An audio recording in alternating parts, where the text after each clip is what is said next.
Ay, okay. Ay, ang ganda lang. Ito yung may kambal, no? Yes.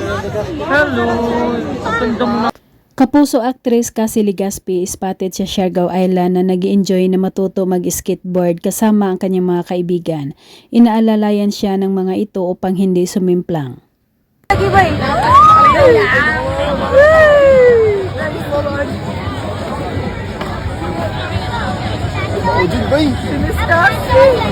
Nakikihalubilo sina Cassie Legaspi sa mga tao sa isang sikat na lugar sa Siargao, ang tinatawag na Afam Bridge, kung saan maraming mga foreigners at mga taga Siargao mismo. Kasi, Hello! hello.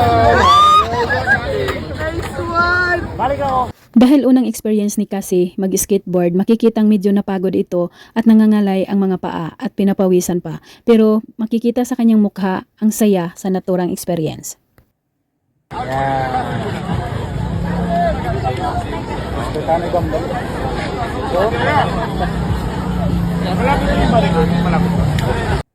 Dahil kilalang kilala si Cassie Legaspi, hindi maiwasang maraming mga tao na tumatawag sa kanya upang magpa-picture at pinagbigyan naman ng mandalaga. Dari, mamata na ito kit eh. Ay, do. Sabi ko nga po eh.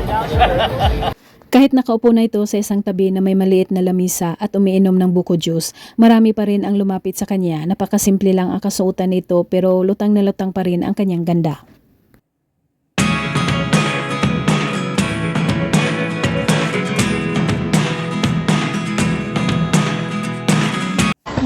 Dari, mamata na ito.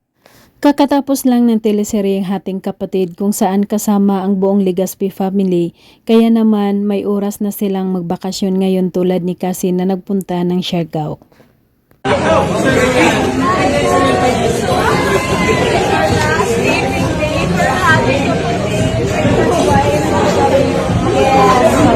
Napuno ng iyakan ang bahay ng mga Legaspi family nang pinanood ni na Carmina, Zoren at kambal na mga anak na sina Mavi at Cassie ang huling episode ng kanilang teleseryeng Hating Kapatid.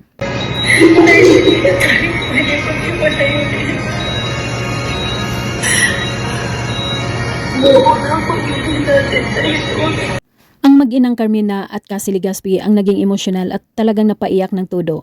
Ang Hating Kapatid ay ang kauna-unahang trabaho na magkakasama silang apat, kaya nalungkot sila sa pagtatapos nito.